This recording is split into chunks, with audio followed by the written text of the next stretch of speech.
মেহের 2026 সালের নতুন বছরের অষ্টম শ্রেণীর ছাত্রছাত্রী বন্ধুরা, আশা করি তোমরা সবাই ভালো আছো।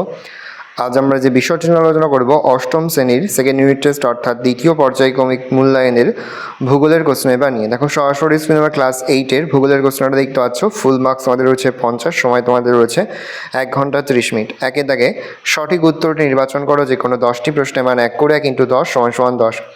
রকি পার্বত্য অঞ্চলের উষ্ণ বায়ু হলো চিনুক, বোরা, সিরাক্কলু, চিনুক। বিকালের দিকে সমুদ্র বা নদীর পাড়ে বসলে শীতল স্থলবায়ু, সমুদ্রবায়ু, অ্যানাবেটিক বায়ু, ক্যাটাবেটিক বায়ু অনুভব করা যায়। সমুদ্রবায়ু। পৃথিবীর উচ্চতম হ্রদ সুপিরিয়র হুরন, এইরি, টিটিকাকা। টিটিকাকা। লা প্লাটা নদীর অববাহিকা আছে গ্রান চাকো, ল্যানোস, সেলভা, পম্পাস সমভূমি। দক্ষিণ আমেরিকার একটি মরুভূমি সাহারা, আটাকামা, সোনেরা, থর, আটাকামা। দক্ষিণ আমেরিকা মহাদেশের বৃহত্তম নদী অববাহিকা যুক্ত যে নদীটি নিরক্ষরেখা বরাবর সম্প্রসারিত তা হলো উত্তর হবে আমাজন। পৃথিবীর শ্রেষ্ঠ গম উৎপাদনকারী দেশ হলো আর্জেন্টিনা। পৃথিবীর যে অরণ্য অ্যানাকোন্ডা সাপ, ট্যারান্টুলা মাকড়সা, মাংসাশী পিঁপড়ে, রক্তচোষা বাদুড় সহ ভয়ঙ্কর দুর্ভেদ্য কাঁটা ঝোপ ও জঙ্গলে ভরা তা হলো সেলভা। পৃথিবীর শ্রেষ্ঠ গম রপ্তানিকারক দেশ হলো উত্তর হবে আর্জেন্টিনা। পৃথিবীর দীর্ঘতম পর্বতমালার নাম হলো আন্দিজ। পৃথিবীতে মোট বায়ু চাপ বলয় আছে 7টি, 6টি, 5টি, 3টি, 7টি। সারা বছর ধরে নিয়মিতভাবে একই দিকে প্রবাহিত হয় নিয়ত বায়ু। শূন্যস্থান পূরণ করো যে কোনো 5টি। উত্তর আমেরিকা ও দক্ষিণ আমেরিকা মহাদেশের মাঝখানে অবস্থিত সংকীর্ণ ভূখণ্ডটি হলো ড্যাশ পানামা যোজক। ক্রান্তীয় ঘূর্ণবাদ পূর্ব চীন সাগরে ড্যাশ নামে পরিচিত টাইফুন। কিউমুলোনিম্বাস মেঘের আর এক নাম হচ্ছে বজ্রমেঘ। পৃথিবীর কসাইখানা হলো শিকাগো। পৃথিবীর বৃহত্তম স্বাদু জলের হ্রদ হলো সুপিরিয়র। উত্তর আমেরিকা মহাদেশের দীর্ঘতম নদী হলো মিসিসিপি, মিশরি। ময়দা শিল্পে খ্যাতনামা শহর হলো বাফেলো। এক কথায় নিচের প্রশ্নগুলিতে যে কোনো 5টি। কোন মেঘের অপর নাম বাম্পি ক্লাউড? স্ট্র্যাটোকিউমুলাস। বঙ্গোপসাগরে সৃষ্ট ঘূর্ণিঝড়কে কী বলে? সাইক্লোন। কোন যন্ত্রের সাহায্যে বায়ুর আর্দ্রতা পরিমাপ করা হয়? হাইগ্রোমিটার। রকি পার্বত্য অঞ্চলে প্রবাহিত স্থানীয় বায়ুর নাম কি? চিনুক। পৃথিবীর বৃহত্তম ক্যানিয়ন কোনটি? Grand canyon. আমেরিকা যুক্তরাষ্ট্রের কোথায় সর্বাধিক গম চাষ হয়? ডাকোটা রাজ্যে। ভারতের প্রবাহিত 2টি স্থানীয় বায়ুর নাম লেখো। লু ও আধি। নায়াগ্রা জলপ্রপাত কোন নদীর ওপর অবস্থিত? সেন্ট লরেন্স নদী। পাশে দাগে রয়েছে নিচের প্রশ্নগুলির অনধিক 30টি শব্দের মধ্যে উত্তর দাও। যে কোনো 4টি প্রশ্নের মান 2 করে 2 × 4 = 8। প্রথম, কর্কটীয় মকরীয় বলয়কে শান্ত বলয় বলার কারণ কি? উত্তর লিখবে নিরক্ষীয় অঞ্চল থেকে উত্থিত উষ্ণ ও আর্দ্র বায়ুর উষ্ণতা ঊর্ধ্বাকাশে ক্রমশ কমতে থাকায় বায়ু শীতল ও ভারী হয় এবং ঘনত্ব বেড়ে যায়। এই শীতল ও ভারী বায়ু পৃথিবীর আবর্তন বেগের কারণে কর্কটীয় ও মকরীয় অঞ্চলের ওপর থেকে বায়ু স্রোত রূপে নিচে নেমে আসে। ফলে বায়ুর পরিমাণ ও ঘনত্ব বেড়ে যায় এবং ক্রান্তীয় উচ্চচাপ বলয় সৃষ্টি করে। কিন্তু এই উচ্চচাপ বলয়ে ভূমির সমান্তরালে কোনো প্রকার বায়ু মুখোমুখি প্রবাহিত না হয় বায়বীয় গোলযোগ দেখা যায় না। অঞ্চলটিতে শান্তভাব বিরাজ করে, তাই একে শান্ত বলয় বলে। ম্যাকারেল আকাশ কি? পেঁজা তুলোর মতো সিরোকিউমুলাস মেঘে ঢাকা আকাশ অনেকটা ম্যাকারেল মাছের পিঠের মতো দেখতে। একে ম্যাকারেল আকাশ বলে। মৃত্যুপথা কাকে বলে? পশ্চিমের পার্বত্য অঞ্চলে ক্যালিফোর্নিয়ার দক্ষিণ পূর্ব অংশে এই উপত্যকা সমুদ্রপৃষ্ঠ থেকে প্রায় 900 মিটার নিচু। তাই এই অঞ্চলে প্রাপ্ত সামান্য জলের লবণতা এত বেশি যে এখানে কোনো জীব বেঁচে থাকতে পারে না। এই অগভীর উপত্যকা মৃত্যু উপত্যকা নামে পরিচিত। এই উপত্যকা উত্তর আমেরিকার উষ্ণতম স্থান এবং পশ্চিম গোলার্ধের নিম্নতম স্থান। কুইটোকে চির বসন্তের দেশ বলা হয় কেন? দক্ষিণ আমেরিকা মহাদেশের উত্তর পশ্চিম প্রান্তে প্রশান্ত মহাসাগরের তীরবর্তী ইকুয়েডর এর রাজধানী হলো কুইটো। কুইটো শহরের উপর দিয়ে নিরক্ষরেখা প্রসারিত হয়েছে, সেজন্য এখানে সূর্যরশ্মি সারা বছর লম্বে কিরণ দেয়। স্বাভাবিকভাবে এখানের উষ্ণ আর্দ্র ক্রান্তীয় জলবায়ু থাকার কথা। কিন্তু কুইটো শহরটি সমুদ্র সমতলে থেকে প্রায় 400 মিটার উচ্চতায় অবস্থান করায় উচ্চতা বৃদ্ধির কারণে উষ্ণতা হ্রাস পাওয়ায় ও এখানে প্রত্যাশিত উষ্ণতা সারা বছরই অপেক্ষাকৃত কম থাকে।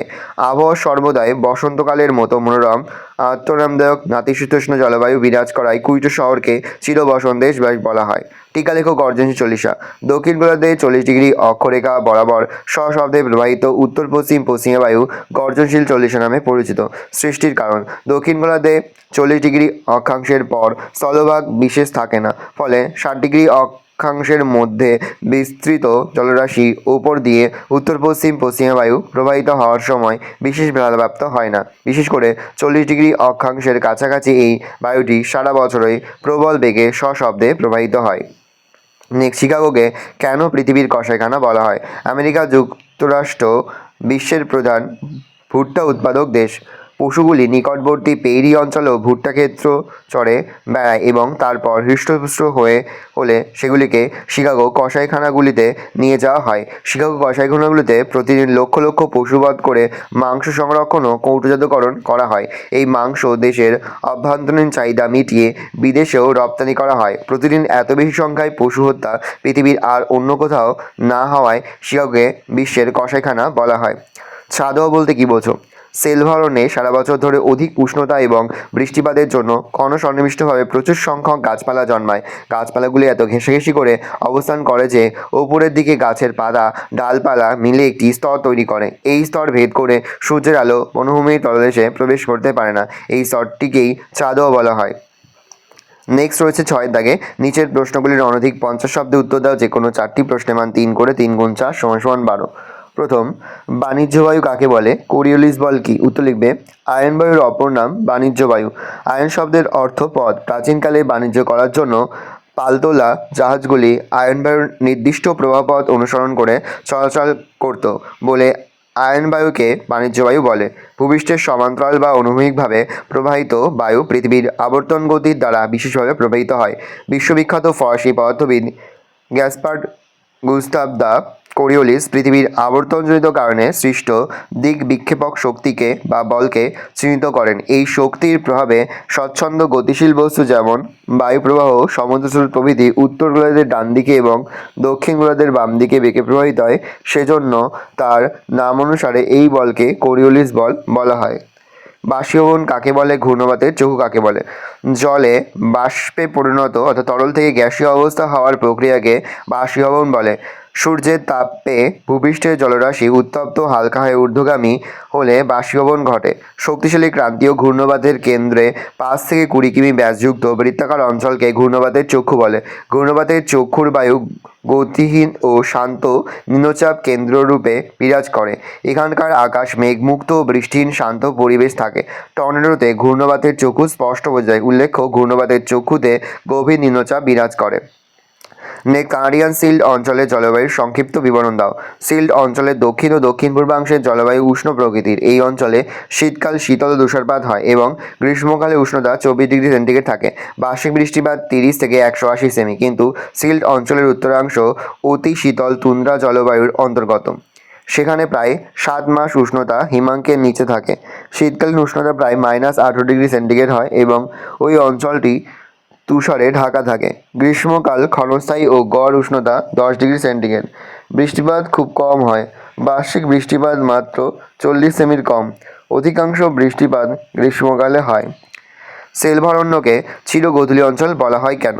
দক্ষিণ আমেরিকা মহাদেশে ব্রাজিলের উত্তর প্রান্ত দিয়ে আমাজন নদী ও তার অসংখ্য উপনদী প্রবাহিত হয়েছে।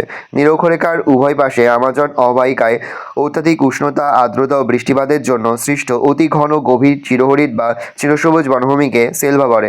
বৃক্ষের চওড়া ও শক্ত পাতাগুলি অত্যন্ত ঘন সন্নিবিষ্টভাবে একে অপরের সঙ্গে মিশে গিয়ে অরণ্যের ওপর অংশটা চাঁদোয়া সৃষ্টি করে। এছাড়াও বনভূমির বৃক্ষের শাখা প্রশাখা প্রচুর পরিমাণে পরজীবী লতানো আগাছায় পরিপূর্ণ থাকায় দিনের বেলাতেও সূর্যের আলো অরণ্যের অভ্যন্তরে ভালোভাবে প্রবেশ করতে পারে না। অরণ্যের দিনের বেলায় গোধূলির মতো আলো আধারিত অবস্থান বিরাজমান থাকায় বনভূমিকে চিরগোধূলি অঞ্চল বলা হয়। নেক্সট, হ্রদ অঞ্চলে পশুপালনের উন্নত কেন? হ্রদ অঞ্চল পশুপালনের উন্নতি হওয়ার কারণগুলো হলো: 1 দিয়ে পয়েন্ট করবে সহজলভ্য পশুখাদ্য, 2 দিয়ে বিস্তীর্ণ পশুচারণ ক্ষেত্র, 3 প্রয়োজনীয় জলের সরবরাহতা, 4 পশুজাত দ্রব্যের সংরক্ষণ। দেখে নাও। নেক্সট রয়েছে পশ্চিমঘাট পর্বতের পশ্চিম ঢালে প্রচুর পরিমাণে বৃষ্টিপাত হয় কিন্তু পূর্ব ঢালে শুষ্ক থাকে কেন? উত্তরটা দেখে নাও। নেক্সট, সেলভারণ্যকে পৃথিবীর ফুসফুস বলে কেন? দেখে নাও উত্তরটা। পরের সাথে দাগে নিচের প্রশ্নগুলির অনধিক 80 শব্দের মধ্যে লেখো। যে কোনো 2টি প্রশ্নের মান 5 করে, 5 গুণ 2 = 10। শীতকালীন মৌসুমী বায়ুর প্রভাবে বৃষ্টি প্রায় হয় না কেন? কোরিওলিস বলের বৈশিষ্ট্যগুলি লেখো। 2+3 দেখে নাও।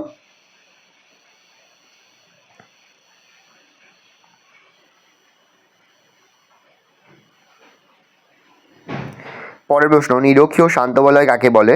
স্থলবায়ু ও সমুদ্রবায়ুর মধ্যে পার্থক্য লেখো। 2+3 দেখে নাও। ভেরি ভেরি ইম্পর্টেন্ট এরা।